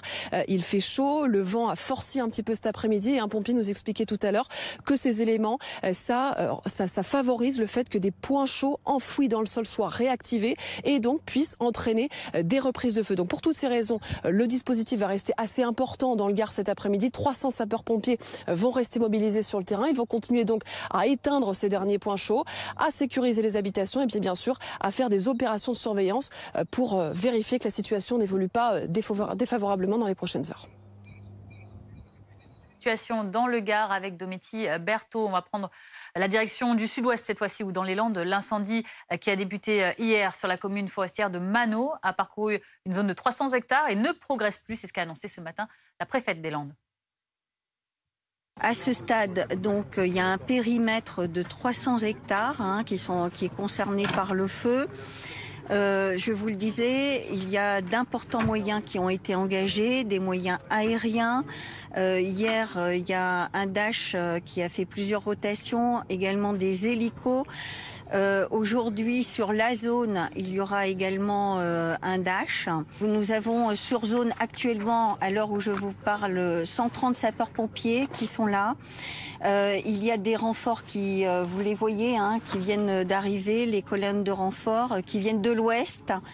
Des incendies qui interviennent en pleine vague de sécheresse, quasiment tout le pays est concerné. C'est sur ce thème que Christophe Béchu est en déplacement dans l'Isère. Le ministre de la Transition écologique qui a pris la parole il y a quelques instants, vous l'avez suivi avec nous en direct sur BFM TV. Il faut réfléchir aux solutions en amont. Il va falloir qu'on hausse notre niveau de réponse, a notamment déclaré donc Christophe Béchu, qui avait été critiqué par pas mal de personnes, l'opposition notamment, lui qui n'était pas allé en Gironde après les importants feux de forêt. La sécheresse et donc le manque d'eau qui concerne également le département de la Drôme. Les maires des communes de ce département ont mis en place une distribution d'eau potable. Anne-Laure Bance est sur place à Grignan, dans la Drôme pour BFM TV. Les conséquences de la sécheresse se font durement ressentir dans la Drôme. 3 communes, Beaume-de-Tranzy, Solérieux ainsi que Clansaille, se sont retrouvées la semaine dernière sans eau potable ou avec un débit d'eau au robinet très restreint. Il a donc fallu réagir. Les maires de ces communes ont mis en place une distribution d'eau potable au sein de leur mairie. Et puis l'exploitant d'eau potable du réseau a décidé d'installer des roulements avec des camions citernes qui peuvent contenir 30 000 litres d'eau. Ces camions citernes, ils se rendent auprès des réservoirs pour les approvisionner et permettre aux habitants de retrouver de l'eau potable dans leur robinet. C'est le cas désormais. Et je me trouve avec Laurent. Vous êtes directeur de l'exploitation du réseau d'eau La Sore. C'est une situation inédite à laquelle vous faites face ? Tout à fait, c'est une situation qu'on n'a jamais connue là sur le périmètre, donc avec une baisse effectivement des niveaux de nappe qui nous empêche effectivement d'optimiser, d'avoir la capacité optimale de pompage et pouvoir alimenter tous les abonnés du périmètre, du secteur. Je vous remercie Laurent. Vous l'aurez compris, donc c'est une situation inédite et historique. Les maires des communes nous ont indiqué aussi que c'était la première fois de l'histoire de ces villes qui faisaient face à un manque d'eau. Et puis nous sommes passés tout à l'heure à côté du Lez. C'est une rivière qui longe ces communes et ce niveau du Lez, il est presque à sec. Sécheresse, vague de chaleur, quelles conséquences sur les cultures? Nous sommes en direct avec Philippe Dubief, agriculteur, céréalier en Côte d'Or. C'est une année climatique très compliquée. Quelles sont les conséquences concrètement pour vous? Oui, bonjour. Les conséquences, elles sont hélas nombreuses sur nos végétaux, mais c'est surtout la reconnaissance de la récurrence de ces aléas climatiques depuis plusieurs années. Et cette année, finalement, nous cumulons un certain nombre d'effets plutôt très négatifs, avec un effet, bien évidemment, Ukraine, un effet sécheresse, un effet canicule. Qu'est-ce qui s'est passé finalement sur la récolte de nos céréales à paille qui sont terminées depuis quelques jours, avec 15 jours d'avance justement? Eh bien, c'est une perte de production, alors qui peut être avec de fortes disparités sur l'ensemble des régions de la France. Pourquoi? Parce que nos végétaux ont une difficulté à pouvoir vivre et vivre facilement, en tout cas faire une production qui soit bonne. Et puis surtout, c'est des disparités entre moins 5 et moins 10% sur l'ensemble de la France, mais des disparités qui peuvent aller par exemple jusqu'à moins 30% de production en céréales à paille cette année. Face à tous les constats que vous faites, Christophe Béchu, on l'a entendu il y a quelques instants sur notre antenne, notamment à parler de réfléchir à des solutions, à réfléchir maintenant plus en amont, c'est-à-dire dès l'hiver pour les saisons chaudes après. Qu'est-ce que vous pensez du message du ministre ? Le ministre a raison, puisqu'il vaut mieux plutôt anticiper que subir. Et donc, cette anticipation est évidemment nécessaire, puisque à chaque fois qu'on a de la production en moins sur nos exploitations agricoles, eh bien, c'est aussi des coûts de production qui explosent et une difficulté et un impact économique fort sur nos exploitations. Avant de vous répondre, juste vous dire que encore aujourd'hui, moi, sur mon exploitation, j'ai encore des cultures qui ont été semées au printemps, qui seront récoltées cet automne, comme du maïs, par exemple, et qui accusent très fortement donc les fortes chaleurs et le manque d'eau. Alors, dans les solutions, Monsieur le ministre, il a raison, et à cet égard, eh bien, les retenues d'eau nous apparaissent extrêmement importantes de pouvoir véhiculer cette idée, qu'elle puisse permettre, je dirais, une utilisation multifactorielle et aussi au développement des territoires, qui consiste en quoi? Qui consiste à retenir de l'eau en période hivernale lorsque l'eau est abondante et la restituer, par exemple comme aujourd'hui, lorsqu'elle est rare, sans pomper dans les nappes. Et donc ça, c'est quelque chose d'important, mais d'autres solutions aussi sont importantes. Merci beaucoup Philippe Dubièvre d'avoir été avec nous et bon courage pour les prochaines semaines qui vont certainement encore être compliquées. L'actualité internationale à présent en Ukraine, un événement a eu lieu ce matin. Le premier chargement de céréales ukrainiennes a quitté le port d'Odessa en vertu de l'accord international avec la Russie signé à Istanbul. Le départ de ce navire, c'est bien sûr une étape très importante. On voit tout cela avec les précisions d'Angel Wata qui est à Kiev, notre reporter. C'était un long chemin de croix, ces longues semaines de négociations, cette signature d'accord, souvenez-vous, le 22 juillet dernier. Et puis quelques heures plus tard, le 23 juillet au matin, ces frappes sur le port d'Odessa. L'armée russe qui à ce moment-là envoyait un message extrêmement négatif pour la bonne tenue de cette exportation nécessaire. Près de 25 millions de tonnes de céréales bloquées depuis le début de la guerre dans les différents ports de la mer Noire. Alors l'Ukraine derrière avait tenté de rassurer. Déplacement il y a 2 jours, souvenez-vous, du président Volodymyr Zelensky pour superviser les opérations, la préparation de ce premier départ de cargo. Finalement, c'est donc le cas. Ce matin, ce premier cargo chargé de 26 000 tonnes de maïs est parti du port d'Odessa. Il devrait rejoindre le port d'Istanbul demain matin pour des opérations de sécurisation et puis pour vérifier également qu'il ne transporte que des céréales et rien d'autre. Derrière, il devrait gagner le Liban. L'objectif était d'éviter une crise mondiale. Les prix ont d'ores et déjà augmenté, mais c'est une famine qui menaçait l'Afrique. Ce premier convoi céréaliste, un soulagement pour Oleksiy Goncharenko, député ukrainien élu dans la circonscription d'Odessa. Il était notre invité tout à l'heure. Aujourd'hui, c'est pour nous comme la fête de la libération de la mer Noire, parce que c'est plus de 100 mois de blocade avec Poutine de mer Noire, avec très dures conséquences pour tout le monde. Artificielle, crise alimentaire allemande, beaucoup de jeunes avoir beaucoup de problèmes avec les famines artificielles. Et aujourd'hui, finalement, nous avons la bonne nouvelle. Et le premier bateau a quitté le port d'Odessa. J'ai vu ça avec mes yeux. Et c'est très, très bonne nouvelle, pas seulement à l'Ukraine, mais pour tout le monde, parce que ce n'est pas le final de la crise alimentaire, mais c'est le grand progrès. Une situation suivie de près par Emmanuel Macron depuis le fort de Brégançon où il est en vacances. Le président qui s'est entretenu par téléphone avec le président ukrainien Volodymyr Zelensky. Une première depuis le 16 juin dernier. Jérémy Brossard, la discussion est terminée. Elle aura duré 1h30. Oui, c'est ça. Ça a commencé à 11h30 et elle s'est terminée à 13h, cette discussion téléphonique. Donc, longue conversation entre les deux chefs de l'État. On attend encore les précisions sur la teneur des échanges de la part de l'Élysée.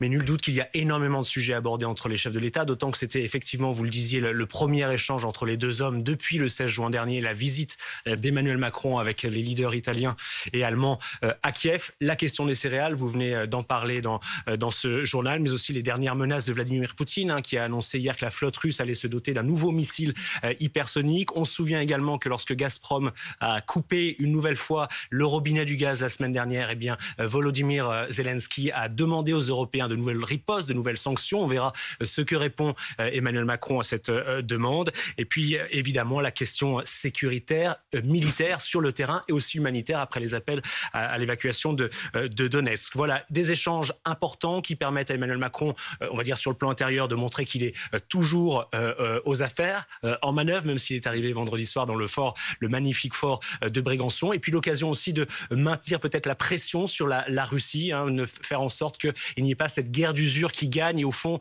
où on s'habitue à cette guerre et il y a une lassitude au sein des opinions publiques notamment. Une façon donc de soutenir l'Ukraine à nouveau. On verra et ça sera important de voir effectivement la teneur précise des messages que se sont échangés les deux dirigeants, le dirigeant français et le dirigeant ukrainien. Et à ce propos-là, on vous retrouvera un peu plus tard, Jérémy, ou Alexis Cuvillier, pour suivre cette conversation. 15h13 sur BFM TV, on en vient à l'actualité judiciaire. Moins de 2 semaines après l'agression des 3 policiers dans le quartier de la Guillotière à Lyon, un deuxième suspect avait été placé samedi en garde à vue. Et bien cette information BFM TV, à présent, cet homme va donc être présenté à un juge dans la journée. On y reviendra dans quelques instants. Tout de suite, c'est l'heure de votre chronique éco avec Pierre Kupferman.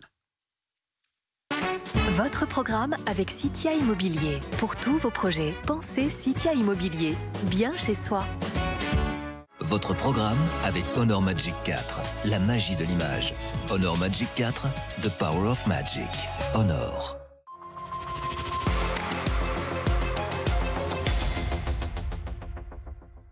Pierre, on va parler augmentation de salaire avec ce constat, c'est que les augmentations accordées cette année ne compensent pas l'inflation. Non, en tout cas, si on regarde la moyenne des augmentations qui ont été accordées là sur l'année 2022, plus 3,1%, on est clairement en dessous de l'inflation, ce qui n'était pas le cas en 2021. Alors bien sûr, ça s'explique.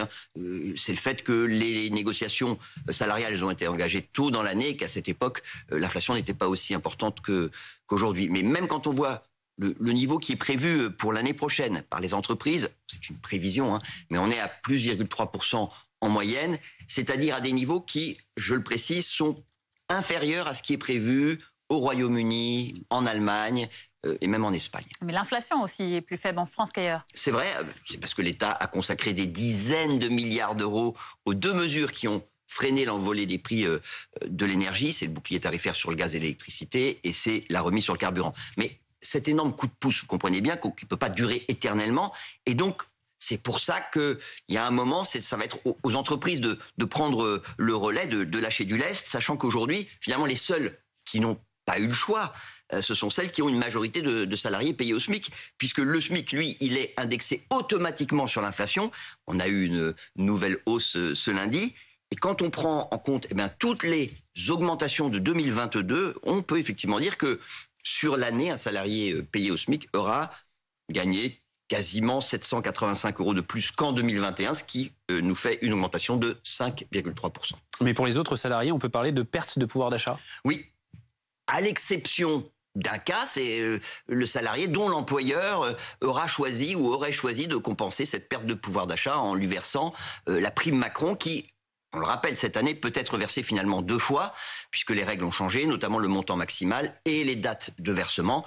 Les employeurs peuvent à nouveau verser la nouvelle prime à partir de ce mois d'août.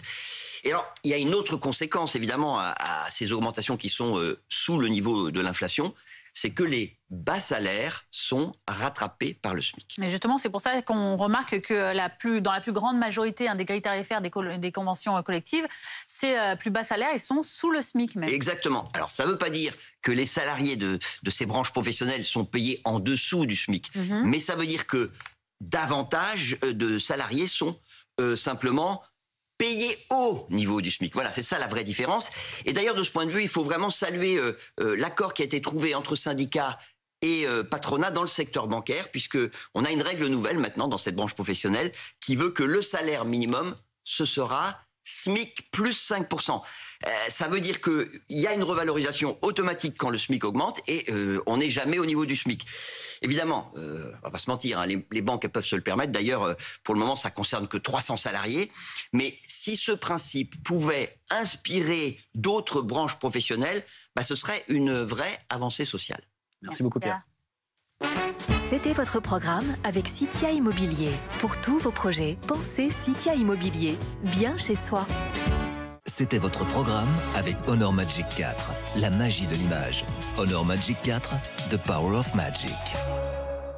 15h17, merci d'être avec nous sur BFM TV. On évoque à présent les prix des péages. Alors que les prix du carburant sont encore très hauts, une hausse des tarifs des péages d'autoroute est attendue en 2023, adossée à l'inflation, 6,1%. On en parle avec notre invité, maître Rémi Jossaume. Bonjour, vous êtes avocat en droit routier. Hier, dans le journal du dimanche, le ministre des Transports, Clément Beaune, s'en est indigné et s'y est même opposé. Quelle alternative existe-t-il ?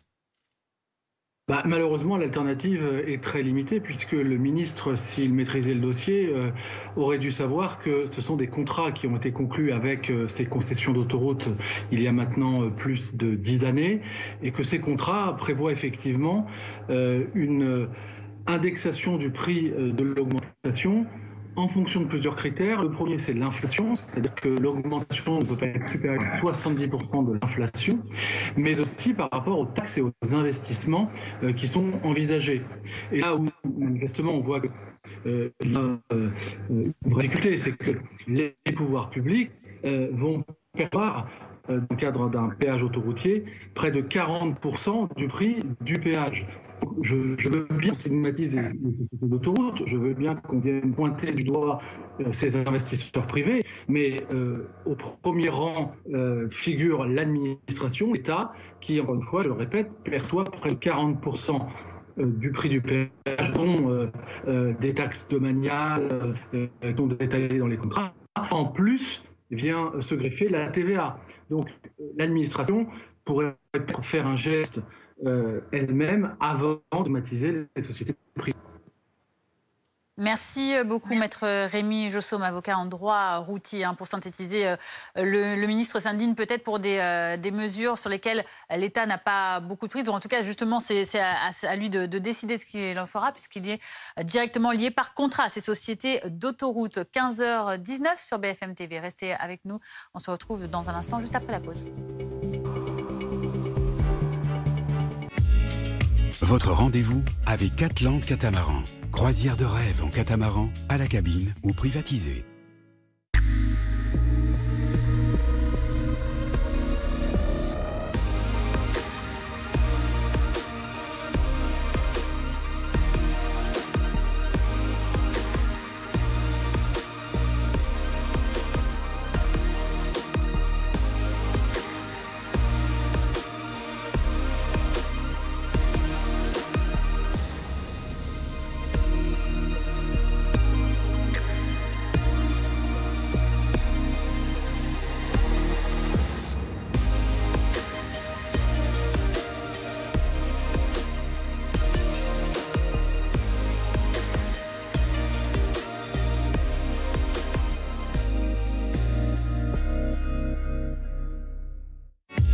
C'était votre rendez-vous avec Catland Catamaran. Croisière de rêve en catamaran, à la cabine ou privatisée.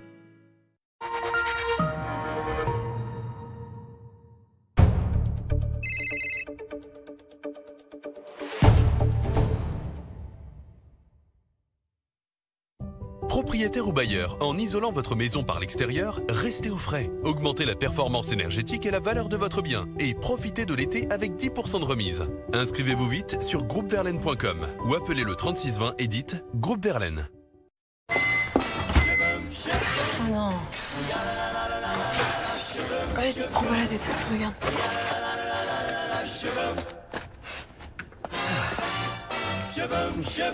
Avec nos experts, concevez une cuisine qui vous ressemble. En magasin ou depuis votre canapé. Prenez rendez-vous sur IKEA.fr. Hé, ça roule? Oui, je viens de chez Profil Plus. Pneus, vidange, frein, je suis comme neuve. Et toi?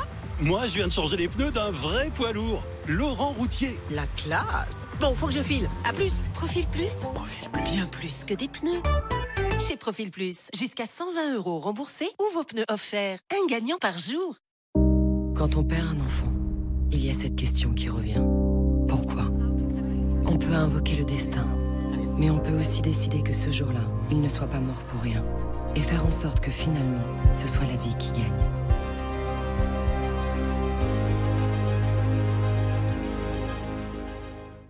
Il y a quelques mois, mes proches m'ont dit « Ouais, faire un régime, c'est pas ton truc, t'en es pas capable. » Ça tombe bien, j'ai pas fait de régime, j'ai fait comme j'aime. J'ai mangé du poulet curry, du couscous et plein d'autres plats délicieux. Et aujourd'hui, je suis à moins 13 kilos grâce à vous. Merci comme j'aime, je suis prêt pour l'été. Alors pour perdre du poids comme Robin, venez vite faire votre devis en ligne sur commej'aime.fr. C'est gratuit, simple et sans engagement. Rendez-vous sur commej'aime.fr, commej'aime.fr. Et surtout, n'oubliez pas le .fr.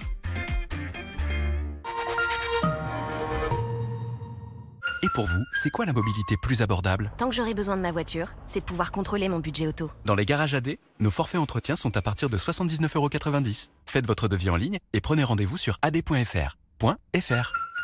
AD, c'est sûr. Vous rêvez d'indépendance? Ne vous fâchez pas. Groupe Verlaine installe chez vous une centrale solaire de 3 kg pour produire votre électricité en toute autonomie au prix unique de 7 900 €. Oui, 7 900 €. Consultez nos experts sur groupeverlaine.com ou en composant le 3620 et dites Groupe Verlaine. Vos cheveux ont tendance à tomber? Découvrez le shampoing anti-chute Luxéol. Enrichi en extrait de kératine, il diminue la chute de cheveux de 42%. Une formule cliniquement prouvée. Le shampoing anti-chute, disponible en pharmacie et sur luxéol.com. À découvrir parmi la gamme shampoing Luxéol.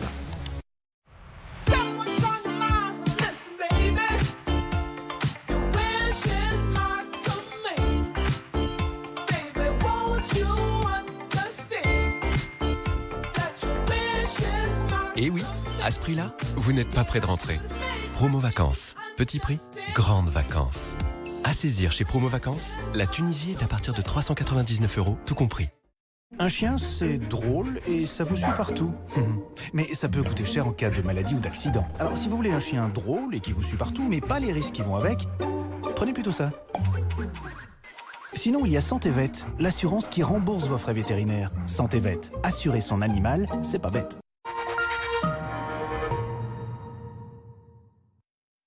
Tout de suite, c'est votre chronique, ma recette avec un chef. Et aujourd'hui, Marc est derrière les fourneaux du Georges V. Et c'est pas mal, hein. C'est pas mal, c'est la tarte à la fraise aujourd'hui. Ça tombe bien, c'est bientôt le goûter.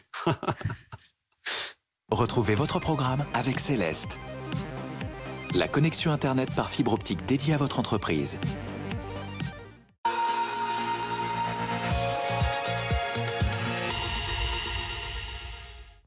Si vous avez des invités à la maison dans quelques heures, j'ai quelque chose pour vous. D'une part, une très bonne idée de dessert, et puis surtout, parce que le dessert, c'est bien, mais il faut le chef aussi. Et nous avons avec nous Mickaël Bartocchetti qui accueille encore cette année BFM TV. Exactement. Voilà, c'est toujours un plaisir de le Georges V. Marc. Et donc, on va travailler aujourd'hui la tarte aux fraises. C'est un classique, mais c'est tellement bon qu'on ne pouvait pas s'en passer. Alors, Allez, on commence par quoi? Moi, je te propose de commencer par la pâte. Allez, allons-y. Donc, de la farine. De la farine, type 55, pas trop riche en gluten. Okay. Du sucre glace, fleur de glace. sel et sel fin. On a mis un peu de zeste de citron vert pour amener un peu de peps et de caractère à la pâte. On aime bien le et peps. bien évidemment, du beurre. Le beurre, ouais, le beurre, l'essentiel. On met toutes les poudres, on termine avec le beurre et les zestes. Et voilà. On met ça là. Allez, dans moins d'une minute, normalement, elle devrait être pétrie. Dès que c'est mélangé, on arrête. On ne veut surtout pas crémer le beurre. Hop là. Voilà, et ensuite on va l'étaler entre deux feuilles cuisson. Donc là on étale. Ça s'étale tout seul. Voilà. Elle est protégée, c'est-à-dire que vous n'avez plus qu'à la prendre. Puis vous la prenez. Exactement. Vous l'achetez dans le congélateur. Congélateur qui se trouve au fond. Elle a bien refroidi. Elle est bien dure. Très bien. Et donc, allez, on y va. Ce qu'on va faire, on va. Donc du là, coup, on a des tailles. On a le cercle. Comme. Voilà. Et là, on a notre cercle. premier cercle. Très bien. Voilà. Allez. Allez, on enfourne. Du coup, c'est parti. Donc là, on met le four à 160 degrés. 160 degrés. 20-25 minutes. Nos fonds de tarte sont en train de cuire. Ça tombe bien parce qu'on va essayer de sublimer tout ça maintenant. Et on va faire la marmelade. La marmelade. Bon, ça y est, Mickaël, c'est cuit. Alors là, c'est cuit. Tu vois, ils sont bien blonds. Très bien. T'as enlevé les cercles de ce que je vois. Ok. T'as vu que je gère la marmelade, moi, hein, depuis et on quelques les a minutes. fait refroidir. Et c'est très bien. Voilà. Bien. Alors, on a nos fonds de tarte, la marmelade qui a passé un bon petit moment dans le frigo. Donc elle est belle. Et puis on va pouvoir passer au dressage. Donc de la marmelade sur le fond de tarte. C'est-à-dire que là, tu la construis comme tu as envie de la construire. Et je te laisse faire. Ah ouais. Et je vais construire la mienne et je vais te laisser construire la tienne. Ah, c'est difficile là comme exercice. Donc, des fleurs comestibles. Tu as des fleurs de sureau, des bleuets. Des bleuets. Là, c'est des petites pousses de basilic nain. Je pense que là... Là, on est bon là. Très très bon. Pas trop sucré, c'est vraiment le juste équilibre. Le côté salé un peu à la fin. Oui, il y a le petit côté salé, ouais. Merci beaucoup de nous avoir reçus dans ta cuisine et passez un très bel été sur BFM. Très bel été à tous. C'était votre programme avec Céleste. la connexion Internet par fibre optique dédiée à votre entreprise. Il va faire chaud et sec, c'est la météo avec Elena Morna.